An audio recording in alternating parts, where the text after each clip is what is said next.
Se existe um conceito que eu acho extremamente interessante quando o assunto são obras de terror ou de suspense, é o perturbador. Aquela coisa bizarra, não natural, que só de ver ela você se arrepende, porque não é simplesmente um jump scare, um susto, ou algo grotesco e nojento, mas sim aquela parada que te pega na alma, que te faz sentir coisas que você não se sente confortável. Provocar esse sentimento de maneira bem feita é muito difícil e por isso eu respeito e muito. Porque quando a gente vai pensar em filmes de terror, geralmente o que se passa na cabeça, primeiramente, são as obras slasher que tomaram os cinemas alguns anos atrás, como Jason, Freddy Krueger, Chuck, que consistia no monstro meio que matando todo mundo com uma violência exacerbada. Depois disso, esse conceito mudou com um terror mais espiritual e dramas psicológicos, como por exemplo Invocação do Mal, e esse conceito foi revolucionado de novo com filmes como Hereditário e Midsommar, que esses sim trabalham muito bem o conceito do perturbador e do terror que incomoda. E grande parte disso está no fato de que essas obras exploram relações humanas e acontecimentos chaves de forma muito humana, de forma muito real. E por ser real e ao mesmo tempo absurdo, se torna perturbador de encarar que a gente vive uma realidade onde o que a gente vê ali é plenamente possível. E sem dúvidas essa é a característica que eu mais gosto de consumir em obras de terror e suspense hoje em dia. Tanto que recentemente eu fui ver aquele filme que tá dando o que falar, né? Long Legs, que tem o Nicolas Cage e tal. Eu adorei, o filme é muito maneiro e eu achei ele muito bom, principalmente pela sua primeira cena e pelo personagem do Nicolas Cage, que imprime muito bem essa parada do sentimento de perturbação, né? De ser perturbador. Mas como eu disse, fazer isso não é fácil de forma alguma. E frequentemente a gente vê obras se perdendo e exagerando nesse conceito, fazendo ele ser barato, banal. Mas se tem uma obra que elevou isso ao máximo, que pra mim se tornou talvez a obra mais perturbadora que eu já vi na minha vida, é Devilman Crybaby. Eu já falei dessa obra algumas vezes no canal, principalmente em Dante Responde, quando me perguntavam qual é o anime mais bizarro que tu já viu, que mais te impactou, e eu sempre falava esse. Esse anime é baseado na série antiga e icônica Devilman de 1972, sendo que ele é uma obra feita pelo estúdio Science Saru, um dos estúdios mais autorais e criativos que existe nessa indústria, e que inclusive está sendo responsável por animar talvez o anime mais esperado desse ano, Dandandan, e ele também é um exclusivo da Netflix, com 10 episódios de 20 minutos cada, e é muito legal que existe muita metalinguagem nesse anime com relação à obra na qual ele é inspirado, né, Devilman de 72, onde essa obra sempre é reverenciada em Devilman Crybaby, sendo que, atenção, essa obra não é recomendada para menores de 18 anos, é uma obra com bastante violência, bastante nudez, bastante conteúdo explícito no geral, e quando eu começar a falar sobre ela, você vai ver realmente que eu considerar ela a parada mais perturbadora que eu já vi não é de sacanagem. Então hoje eu vou meio que dar um resumo desses 10 episódios e analisar a obra e tentar mostrar para vocês o quanto essa obra é perturbadora na minha opinião,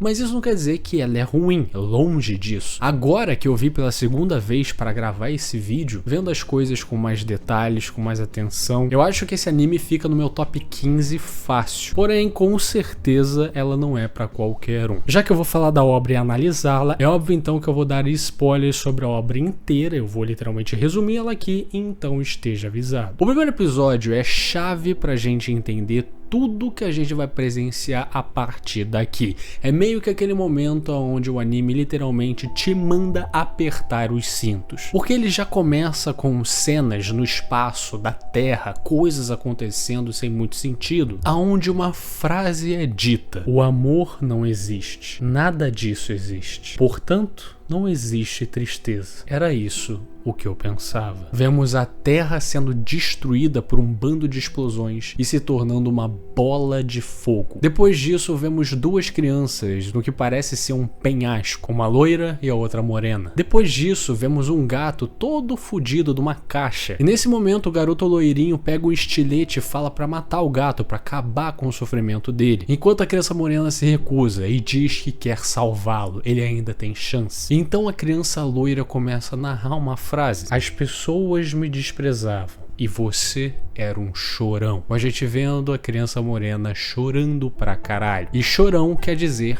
Cry Baby, o nome do anime. Depois disso nós vemos que o gato realmente morreu. E o loirinho fala, bom, os fracos morrem. E a criança morena está em negação. Ela não quer aceitar isso, não quer aceitar esse papo. E então ela fala pro loirinho, você também está chorando. Ele diz que não, mas a criança reafirma, você também está chorando. Naquele momento, eu não sabia o que você queria dizer. Então, do nada, vamos para 10 anos depois. Um time skip, onde a gente vê o loirinho chamado Ryo dirigindo um carro e ligando para Akira, falando que ele precisa dele. Então vemos o nome do episódio. Preciso de você. Depois disso nós vemos uma montagem de um treino de corrida que está acontecendo numa escola. E nesse momento dá para perceber agora com mais exatidão a animação dessa obra, que já é meio perturbadora por si só. Dá para ver que a escolha artística e estética que fizeram aqui foi completamente proporcional para casar com o tema e com o feeling desse anime. Eu peço para vocês sempre prestarem atenção nisso a partir daqui. Nisso os garotos ali na arquibancada estão falando sobre a galera que tá correndo. Eles falam sobre Miki, uma garota atleta que é o orgulho daquela escola e daquela região. Uma garota famosa, perfeitinha. E então nós vemos Akira, que é a mesma criança morena daquele flashback, que tava chorando pelo gatinho. E ele é basicamente um bucha. Ele é um moleque fraco, que não corre tão bem. E ele mora com essa Miki. Ele meio que foi adotado, entre aspas, pela família dela. Depois disso, eles veem as notícias, na qual uma pessoa conhecida como um super atleta tá dando um depoimento sobre um assassinato que aconteceu com um dos seus colegas de equipe. Aparentemente ele morreu em uma festa satânica chamada Sabbath. E nisso os moleques que estão vendo essa notícia falam, pô, talvez eu faria um pacto com o diabo pra poder correr pra caralho e virar um super atleta também. Porém Akira aparece chorando na frente desses moleques e fala que aquela pessoa, aquele atleta que tá dando depoimento, está chorando. Mas ele visivelmente não está. E depois disso, do nada, a gente vê o treinador desse clube de corrida que tá numa cadeira de rodas, é um cara idoso e tal, na qual passa uma borboletinha e ele... Ele come ela que nem um sapo. Depois disso, a gente vê um pouco da trama da Miki, aonde ela tá num cais, aparentemente dando um tempo da sua vida, que precisa ser perfeita e tal, ela quer ficar sozinha. E nisso chega uma gangue de moleques mandando um rap bolado, mandando só rima, o que é muito aleatório e que não tem muita explicação. E esse tipo de coisa acontece frequentemente nesse anime e é parte do porquê ele é tão perturbador. Porque parece que situações como essa, por algumas pessoas é visto como anormal, mas por outras visto como algo normal, e esse tipo de antítese de dicotomia dentro da obra faz isso ser mais perturbador ainda. E para piorar isso, o Akira aparece nesse momento e começa a ter também diálogos aleatórios com aquela galera e falando para eles deixarem a Miki em paz, o que só faz a situação ficar mais bizarra. Até que finalmente o loirinho Ryo aparece com um carrão e chama Akira, e nisso a gente faz a ligação com o que a gente viu nas primeiras cenas, né, deles dois juntos na infância. A gangue meio que tenta broncar o Ryo falando,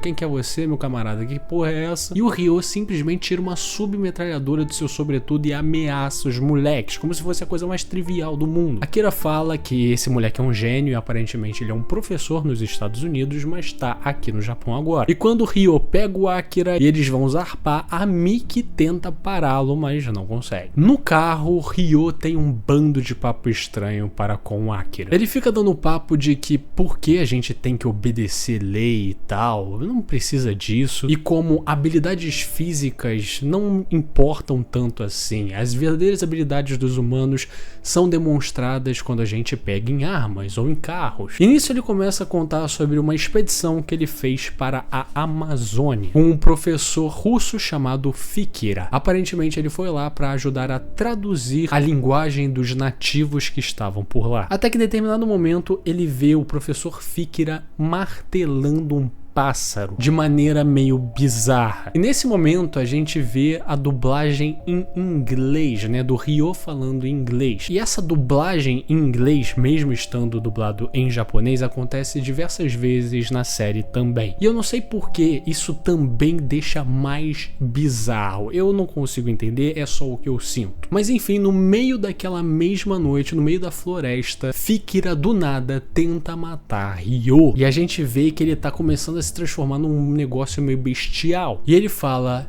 tenho que morrer enquanto ainda sou humano. Então ele começa a se banhar de gasolina, e enquanto ele faz isso ele fala: é uma pena, pois eu vim para descobrir mais sobre você. Então ele se ateia a fogo e se mata. E com isso a gente vê sua forma demoníaca tentando lutar contra sua forma humana, e nas suas palavras finais ele chama Ryo de demônio. Voltamos para o carro e Ryo revela a pesquisa do Fikira para o Akira, na qual ele comprova a existência de demônios, e mais do que isso, que eles querem dominar a Terra e a humanidade. Aparentemente há demônios que se adaptam e vivem entre nós. Porém, ele também vê valor nas habilidades demoníacas e relaciona com casos recentes no jornal que possam parecer como algo feito por demônios. Ryo então revela que a sua missão é expor a sua teoria, que demônios são reais e estão entre nós. Então ambos entram no que parece ser um shopping abandonado e Ryo tá com medo, ele tá apreensivo, ele não sabe o que pode acontecer. E ele pede pra Akira confiar nele e diz de novo o nome do episódio: preciso de você. Akira fica feliz com a confiança do amigo e concorda. Então nesse momento eles entram nessa festa de putaria louca chamada Sabaf. A mesma festa que supostamente teria causado o assassinato daquele moleque do jornal lá, é nesse lugar que eles estão entrando, regada a drogas e loucura. E aparentemente é aqui que demônios ficam. Porém Ryo fala que nenhum demônio vai se mostrar em um cenário falso como esse. Demônios precisam de sangue. Então ele quebra uma garrafa e começa a cortar um bando de gente, até que os demônios se revelam.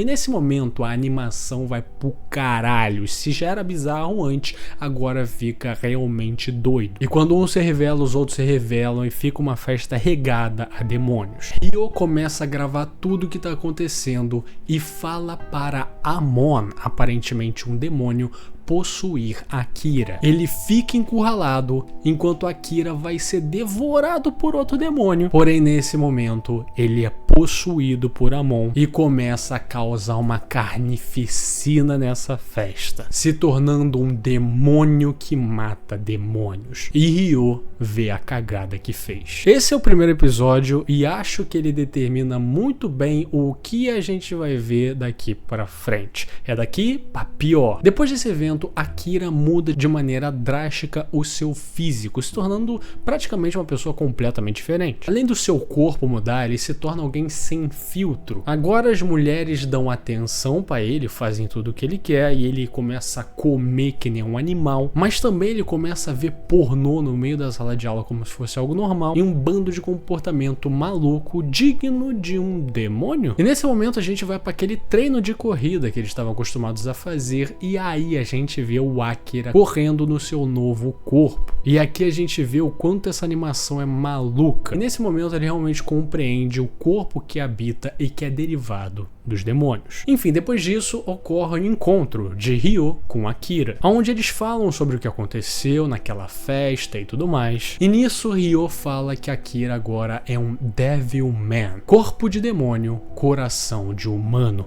a fusão perfeita. E Akira diz para Ryo que se ele não puder se controlar em algum momento, se por algum acaso ele se tornar agressivo contra humanos, por favor, me mate. Algumas coisas acontecem, porém depois disso Ryo e Akira começam a sair para investigar casos que possam ter a ver com demônios, porque Ryo quer gravar que demônios existem e Akira, com os seus novos poderes, quer matar os demônios e proteger os humanos. Eles entram em um galpão onde demônios estão comendo o humano e Akira os enfrenta e, se transformando, ele começa a chorar, mostrando a preservação do seu coração, tendo empatia por aquele humano que acabou de ser morto. E com a mesma violência que os demônios matam humanos, ele mata mata demônios. Porém, além de Ryo estar filmando, outra figura estava filmando essa ocorrência também. O fotógrafo da irmã de consideração de Akira, a Miki, aquela atleta lá. Esse malandro é um baita de um filho da puta, ele é um arrombado, mas enfim, ele tava meio obcecado com essa festa Sabbath e queria investigar os demônios, e ele meio que se enfiou nessa sem saber. Porém, de qualquer forma, ele consegue a filmagem, consegue fugir dali. Ele tenta vender o vídeo pro seu chefe, porém, obviamente, ele não acredita que é real. Porém, ele sabe que o demônio que ele viu se transformar, ele viu que era o tal do Akira, que ele sabia que era o irmão da Miki. Então ele liga pra ela, pra eles se encontrarem, ele poder esclarecer alguma coisa, mas nesse momento ele é sequestrado por um demônio de água ou algo do tipo. Nisso a gente vê que Ryo e o Akira conseguem achar onde esse fotógrafo mora e hackeiam o computador dele, pegando todas as filmagens que ele tinha. E nisso partem em direção ao estúdio de fotografia na qual ele trabalha e na qual ele se encontraria com a Miki. A Miki vai pro estúdio e nesse momento a gente entende que o fotógrafo está possuído por aquele demônio da água. Com isso, o demônio sai do corpo dele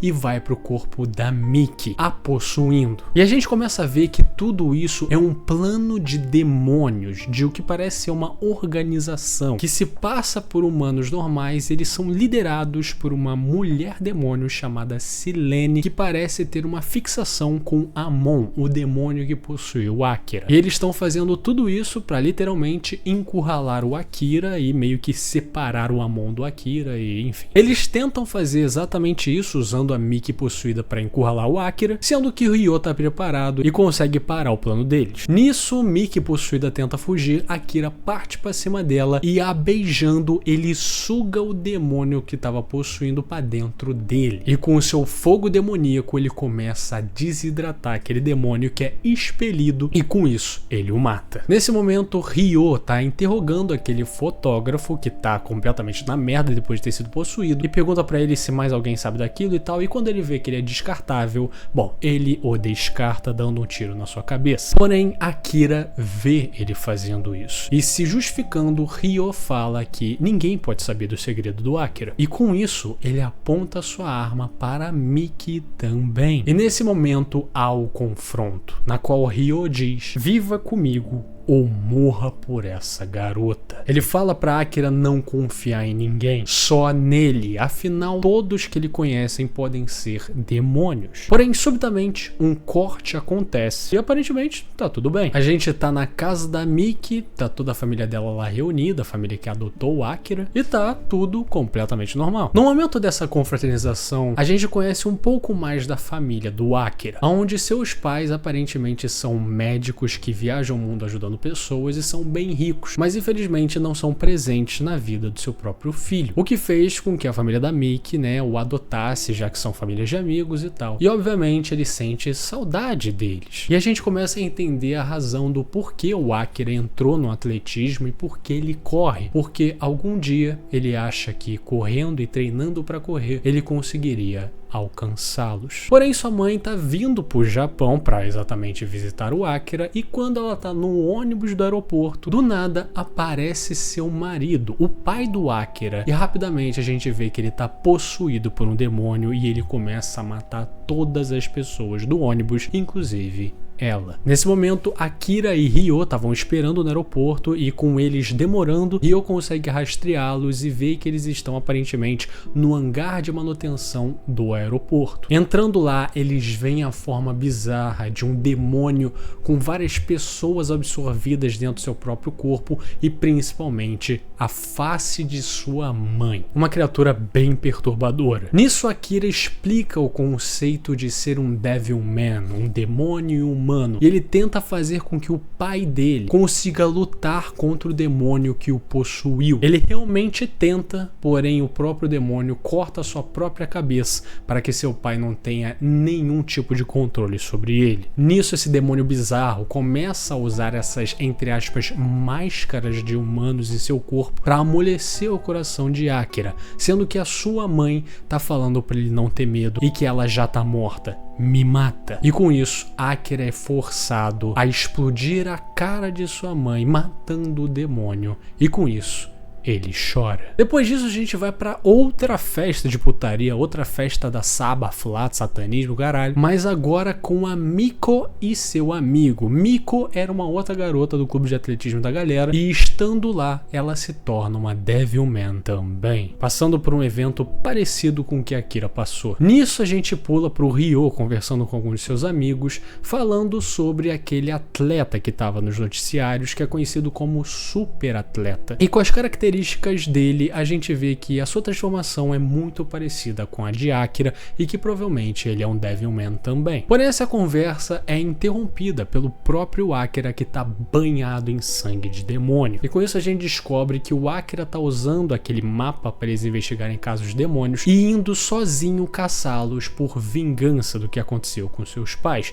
Ele quer matar todos os demônios que ele conseguir. Porém, Ryo fala pra ele que isso é fruto da fragilidade humana. Ele está agindo por emoção e não por razão. E depois de um pequeno esporro, ele revela a segunda parte do plano dele, que irá acontecer no campeonato de corrida que vai chegar daqui a pouco. Nisso, a gente vê que Akira vai pro distrito da Luz Vermelha, pra Vila Mimosa, e o bicho tá babando. Ele tá querendo afogar o ganso. Afinal, ele tá num corpo de demônio que tem necessidades, e considerando que ele é um moleque de 16 anos que já teria necessidades normalmente, estando num corpo de demônio, elas são multiplicadas por 100 vezes mais. Nisso a gente vê que Silene se passa por uma mulher da vida seduzindo Akira e ela consegue atraí-lo para sua armadilha. Eles começam, a fazer a parada e no meio do ato ela se revela, sua forma, de demônio aparece. E com isso eles começam a lutar no ar e Silene fala para Amon se entregar pra ele,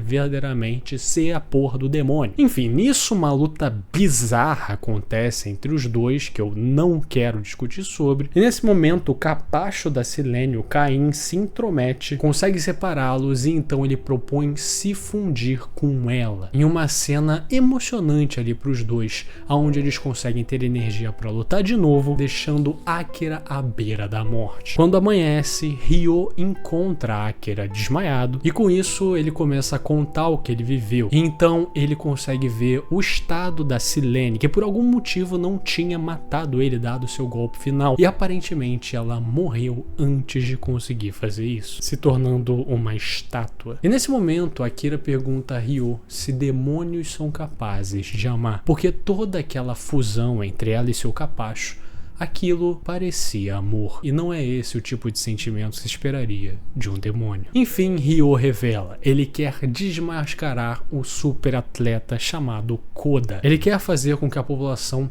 tema os demônios. Com isso, ele fabrica um líquido que força a transformação quando eles são expostos a imagens daquela festa da Sabbath. E cabe a Akira botar esse líquido na água dele quando eles estiverem naquele campeonato de corrida. O campeonato começa, e então o encontro entre Akira e Koda acontece, onde nós vemos o Crybaby, o chorão, em ação, onde ele fala o que ele falou no primeiro episódio, que naquele momento, quando ele viu ele no jornal, ele tava chorando, mas ele não tava na realidade. Porém, isso mexe com Koda. Eles se estranham e depois disso o Akira pergunta pros colegas do Koda como ele era, como que se deu a transformação dele e tudo mais. E com eles falando sobre ele, Akira começa a ver muitos paralelos da transformação de Koda com a transformação dele em Devilman, aonde Koda também tinha um melhor amigo na corrida, um cara chamado Junichi, mas esse Junichi aparentemente morreu. Ele era o cara que tinha sido assassinado naquela festa. Bom, a corrida começa e nesse momento Akira começa a conversar com Koda no meio da corrida, tentando meio que botar coisas na cabeça dele, tipo, irmão, eu sei como você se sente, eu sou que nem você e tal. Porém, Ryo coloca o plano em ação, começando a passar as imagens da festa no meio daquele estádio de corrida. Porém, Akira fala que ele não fez, ele não colocou o líquido na garrafa do moleque por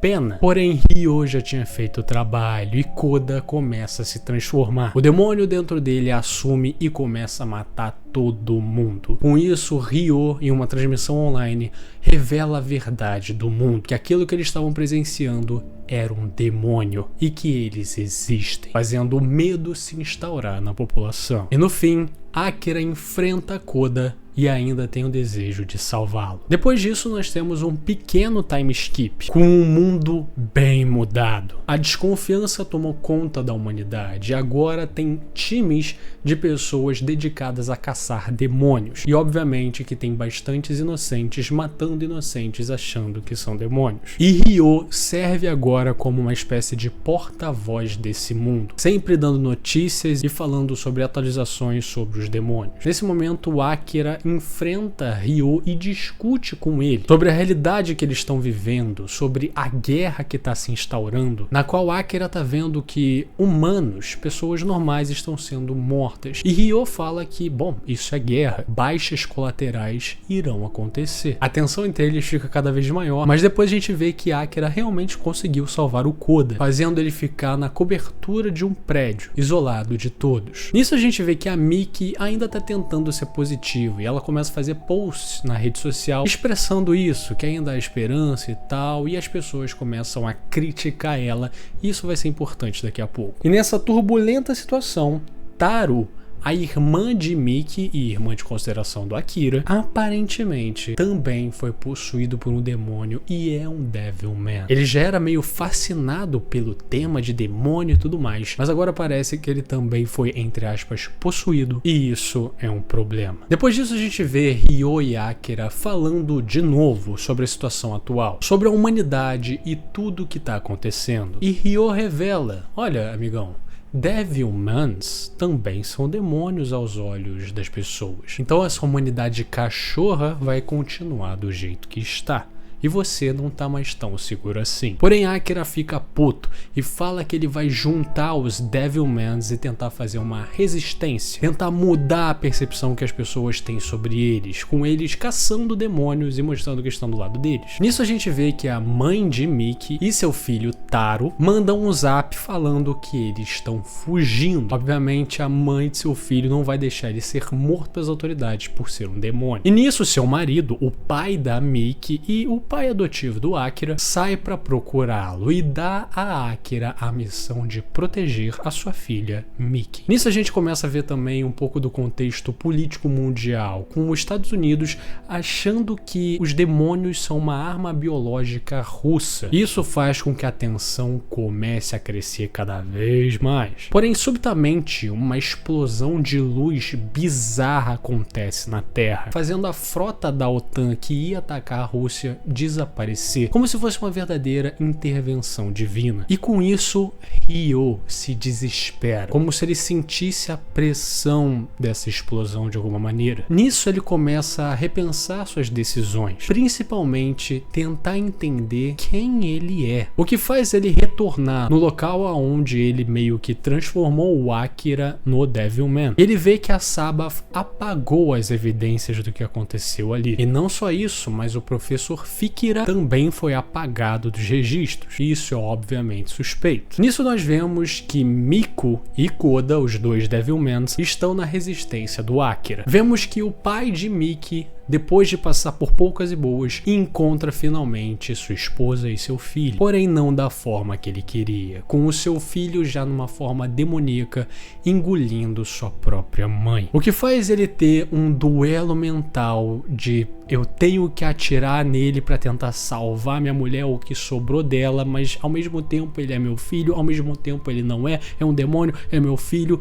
ele é um homem muito crente, o que eu faço? E essa é uma das melhores cenas, mais tensas e perturbadoras que se tem nessa série. Todo esse duelo mental desse personagem é muito rico, uma cena bem forte. Porém, as forças especiais chegam porque elas viram que um demônio estava ali, e com o pai falando para eles pararem, eles simplesmente atiram e matam todos eles. A mãe estava sendo devorada, o pai, a criança transformada em demônio, e Akira chega tarde demais. Ele consegue pegar os corpos e fugir e enterrá-los. Porém, ele é interrompido por uma corja de demônios que aparentemente reconhece ele como Amon. O demonião bombado começa a lutar contra ele e ele se fode muito. E quando vão matá-lo, um demônio chamado Psychogeny aparece e diz que ele não pode ser morto. Afinal, esse é o desejo dele. E nessa falta de atenção, Miko aparece na sua forma de Devilman e salva Akira. Porém, Koda fica para trás e se junta aos demônios para sobreviver. Nisso, Ryo volta para a Amazônia, no caso a Amazônia peruana, e ele é recebido por uma tribo que aparentemente o idolatra e o chama de Satã. E quando ele está sendo recebido, soldados russos invadem aquele local, tacando napalm na porra toda, destruindo a floresta. Porém, Ryo lida com eles de maneira inconsciente, mostrando seus poderes. E nisso, aquele demônio Psycho Jenny aparece e o acolhe, falando que nesse momento ele já deve saber quem ele é. Akira volta para casa e fala para Miki o que aconteceu com a sua família. Todos morreram. Ambos choram bastante e nesse momento Ryo faz um anúncio do nada, aparentemente sobre como os demônios nascem. Demônios nascem da insatisfação de humanos, ou seja, a solução é matar humanos insatisfeitos, que em suma é basicamente todos os humanos dessa realidade horrível que foi criada. E obviamente isso não é verdade, a gente já viu como demônios realmente surgem, mas como prova, ele apresenta o caso de Akira, o expondo globalmente e o taxando como um inimigo público. Então ele incentiva a humanidade a se matar, sempre desconfiando do seu vizinho e de qualquer um, e qualquer mudança repentina que ocorra na sua personalidade, provavelmente essa pessoa é um demônio. E com esse anúncio que vamos dar as boas-vindas nos 2 últimos episódios, 9º e 10º, que de longe são os mais perturbadores de todos e que inclusive o 9º episódio pra mim é talvez uma das coisas mais difíceis que eu já tive que ver. Quando o Akira é considerado um inimigo, aquela gangue do rap e tal, eles estavam na casa da Miki pra proteger ela na ausência do Akira e tal, e obviamente que nesse momento eles começam a apontar as armas contra o Akira. Porém, Miki o defende e o aceita. Porém, nesse momento a polícia cerca a casa de Miki, obviamente para prender o Akira, sendo que com a ajuda de seus amigos ele consegue fugir. Nisso a gente vê que o anúncio que Ryo fez foi completamente armado e falso, e que todas as pessoas que estavam ali na produção da porra do anúncio e tal, todos eram demônios que servem a ele. Akira aparece numa praça onde está acontecendo um linchamento público de vários humanos que aparentemente são demônios nos olhos dessa população louca. E com as suas palavras ele tenta convencer, e mesmo sendo essa forma demoníaca fortíssima e bizarra, ele só para na frente deles e implora para eles pararem. Nisso, Miki faz um post na sua rede social defendendo o Akira. Um texto muito bonito e que explora exatamente o conceito da não mudança. Se os humanos que estão mudando repentinamente sua personalidade são propensas a serem os demônios, então Akira não é um deles. Afinal, ele não mudou nada, só a sua forma física, mas aquele garoto chorão ainda está lá. Quando ele chora, é sempre pelos outros. E esse post gera reações adversas, obviamente um bando de gente falando pra ela morrer, e caralho, tá maluca defendendo essa porra, sendo que muita gente também fala, pô, verdade, e algumas pessoas até falam, eu sou um Devilman também, pô, tô com coragem agora, e aí, tamo junto. E esse movimento começa a acontecer. E paralelo a isso, a postura de Akira de não atacar ninguém que tava atacando aqueles humanos no linchamento e aceitar todas as porradas, começa a convencer aquele público, e principalmente as crianças são as primeiras a acreditar e começam a abraçar as pernas do grande demônio Akira, representando a pureza das mesmas e que elas conseguem identificar quando algo é puro também. E isso começa a influenciar todos os outros marmanjos que estavam ali, que começam a formar uma fila de abraços e desculpas para o Devilman Akira. Porém, o bostão do Koda chega do nada e interrompe esse momento lindo, e a luta começa com aquela corda de demônios mais uma vez, sendo que agora Akira sai vencedor. E agora que a cena mais fodida vai acontecer. A casa da Miki foi cercada por justiceiros, pessoas revoltadas com tudo que está acontecendo, que conseguiram saber o endereço dela por causa do seu post. Afinal, tinha muita gente falando bem, apoiando, mas tinha muita gente também falando, pô, a gente tem que pegar essa mulher, essa filha da puta. Com isso, a gangue do rap começa a defender a casa e a Miko defende a Mickey e conseguem fugir. Porém, enquanto foge, Miko é pega e morta. Enquanto integrantes da gangue do rap, alguns morrem e alguns traem. E com a Mickey agora correndo, ela tem lembranças da infância, do seu grupo de corrida, das suas companhias. Uma cena muito emocionante que nos dá alguma esperança, porém a realidade chega. E tomando tiros na perna tá difícil de continuar. E logo depois, as costas dela é aberta por uma faca. Um corte acontece e nós vemos a casa onde ela mora em chamas, com os corpos desmembrados da galera do rap e principalmente da Mickey sendo expostos em espetos, no que parece ser uma comemoração perturbadora de vitória. Akira chega tarde demais de novo. Sua promessa para com o seu pai adotivo, seu tio, o pai da Mickey, de protegê-la, ele não conseguiu concluir. E com isso, o demônio chora. E esse é o verdadeiro choro. Vocês que são os demônios vão para o inferno, mortais. E ele mata todos que estavam ali, tirando seu voto ali de focar a sua violência contra demônios. Agora parece que todo mundo é igual. E nesse momento a gente tem todas as indagações morais de quem é o culpado dessa situação? Será que foi esses vigilantes que foram manipulados e simplesmente lotados de violência e insatisfação mataram todo mundo que viram pela frente para despejar sua raiva e vingança? A culpa foi do Ryo de ter fomentado tudo isso e ter feito as coisas chegarem onde estão? A culpa foi da festa Saba de ter feito o Ryo querer investigar esse lado e ter se metido nessa trama? Ou algo antes, ou algo depois? Será que tem um culpado para essa situação? Será que não é todo mundo uma merda? E essas perguntas e essas indagações que você tem ao terminar esse episódio começam a fritar seu cérebro e começam a te deixar verdadeiramente perturbado, porque em todas as questões que você se pergunta a si mesmo, a única coisa que prevalece é que tudo isso é real. A forma como tudo isso é tratado é plenamente possível na nossa realidade. É claro que aqui estamos falando de demônios, de seres que não existem, mas ainda assim é bizarro o sentimento que gera de que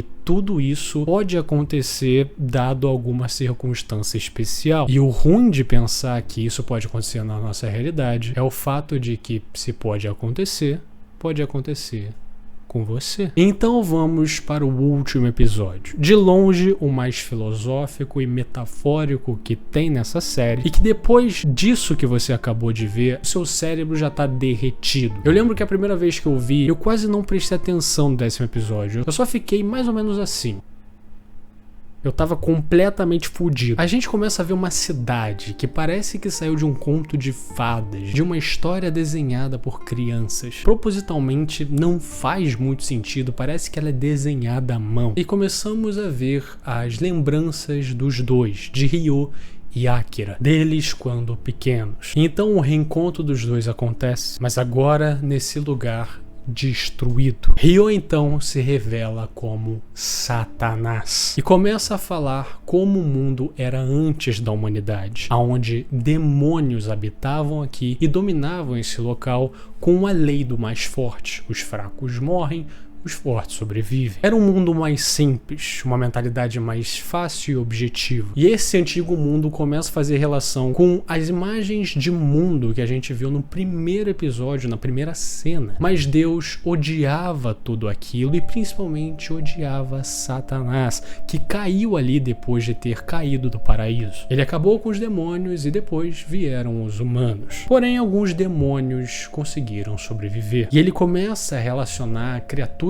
mitológicas como demônios que estavam tentando se adaptar à humanidade, como por exemplo vampiros, ogros, criaturas medonhas humanoides. E ele, em específico, voltou em uma aldeia indígena no Peru, porém sem memória. Ele utilizava seus poderes, mas não sabia como usá-los e como ele funcionava. E nisso, os mesmos russos que atacaram ele há pouco tempo atrás, atacaram essa mesma tribo quando ele era ainda uma criança. Ele conseguiu se defender e vagou pela terra até que ele parou no lugar onde Akira morava, nessa ilha, nessa cidade que eles estão, e foi acolhido por Akira. Mesmo sem memória, ele inconscientemente realizou o plano de reviver os demônios na terra, como se fosse algo escrito. E aquela explosão de luz que aconteceu, que fez o Ryo ficar maluco, era Deus tentando parar os planos dele. E é por isso que ele ficou na merda naquele momento, porque ele sentiu aquela pressão divina que ele já conhecia. Então Ryo, ou Satã, fala para Akira se juntar a ele como um demônio, mas Akira recusa e jura destruir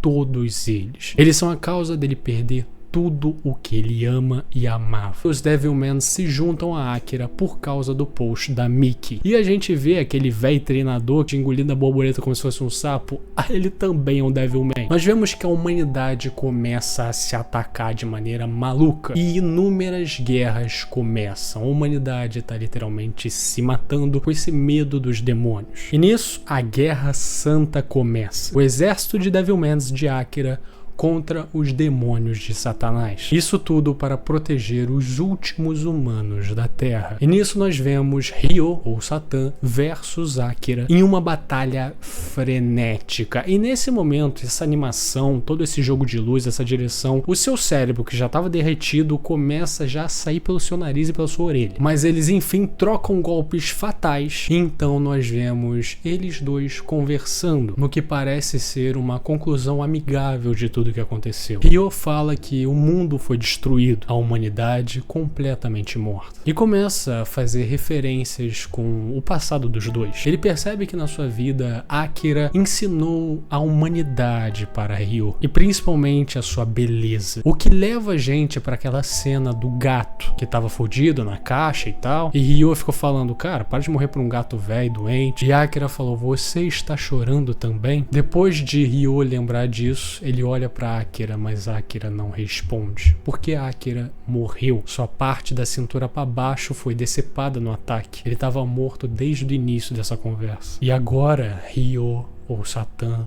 chora. Ele entende o porquê Akira falou o que falou, o porquê naquele momento ele estava chorando, porque no mundo existe tristeza e ele tá sentindo isso agora. No fim, Deus manda uma torrente de explosões contra a Terra, aniquilando tudo o que resta por lá. E fim da história. Mesmo resumindo a maioria do plot que aconteceu até aqui, eu infelizmente tive que deixar muita coisa de fora. Muitas tramas maravilhosas que exploram muito bem as relações desse anime, como por exemplo toda a trama da gangue do rap com a Miki, toda a trama da Miko, principalmente antes dela se tornar uma Devilman, é muito interessante, entre outras tramas que eu tive que deixar de fora pro vídeo não ficar bom e enorme. Também há uma torrente de simbologia e inúmeros detalhes, principalmente referenciando coisas bíblicas. É uma estética que se repete em todos os episódios. Obviamente, essa é uma obra que lida muito com filosofia e metáfora,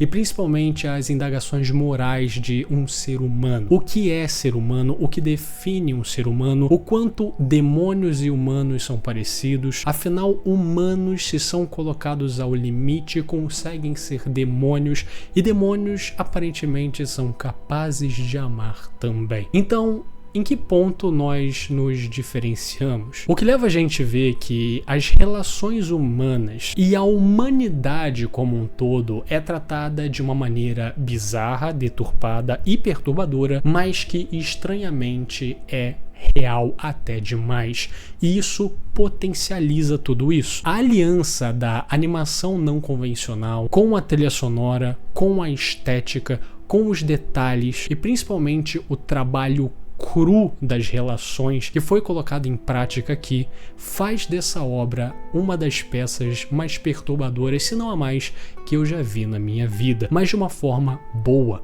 O perturbador que te faz pensar, te faz indagar, que te faz temer e principalmente refletir. Eu acho que essa é uma obra necessária para as pessoas verem, principalmente no momento atual em que vivemos. E ela só tem míseros 10 episódios de 20 minutos cada. Se você tiver um tempinho livre, você consegue matar mole. E na minha opinião, você tem que ver de uma talagada só, ver todos os 10 em sequência, para você ter exatamente o baque de todos esses eventos acontecendo em sequência e tudo isso crescendo e te dando um soco na cara com os episódios finais. E eu geralmente não defendo isso porque eu fiz muito isso. Eu era uma pessoa que pegava um anime e engolia ele, e hoje em dia eu quase não lembro do que aconteceu naquele anime. E se eu tivesse visto de maneira mais cadenciada e melhor, digamos assim, eu teria aproveitado muito mais e lembraria muito mais hoje. Sendo que Devilman Crybaby é a exceção da regra. Veja, você não vai se arrepender, mas com cautela, e se você tem menos de 18 anos ou é sensível a temas mais pesados, por favor, tome cuidado. Se você chegou até aqui, meu muito obrigado. Lembre-se sempre, comenta, curta, compartilha, se inscreva no canal e dê uma hypada se você estiver pelo celular. Um agradecimento especial para Guilherme Paiva, Alisson Rodrigues, Arthur Zambolini, Tauá, Guaxinim Gamer, Bruno Zanarella, Empty Skull, Matheus Siqueiro, Rian Charles, Buruburu, Gustin Gelk, Ogugas, Guilherme Xavier, Jonas Fagundes, Gabriel Fraga, Zero Zac, Arroz Cadelli, Vinícius Lopes, Vanilson Silva, Miss Suíça, Retroblade, Antônio Tavares, Victor Moser, Oivad 007, Bigode Orei, Wev, Lucas Cauã, Anakin Cláudia, Maria, Francis Júnior, Johnny D, Clarim Diário 95, JMS of THC, Gustavo Oned, Heitor Missul, Sullivan Cujo, Oedro, Matheus Santos, Fiat Paul Todo Fudido, Chris Henry, LKS, Gabriel Zardo, Meu Nome é Jorge, Ricky Komori, Hipnos 11 e Samuel Paulo. Eles são os membros do canal, muitíssimo obrigado pelo seu apoio, vocês são fodas demais. E se você quiser ser que nem esses paladinos do inferno de Dante, considere ser um membro também. É uma coquinha, uma cervejinha que você deixa de beber no mês, então assim, se tiver sobrando sua carteira, por favor, considere. Tchau, tchau!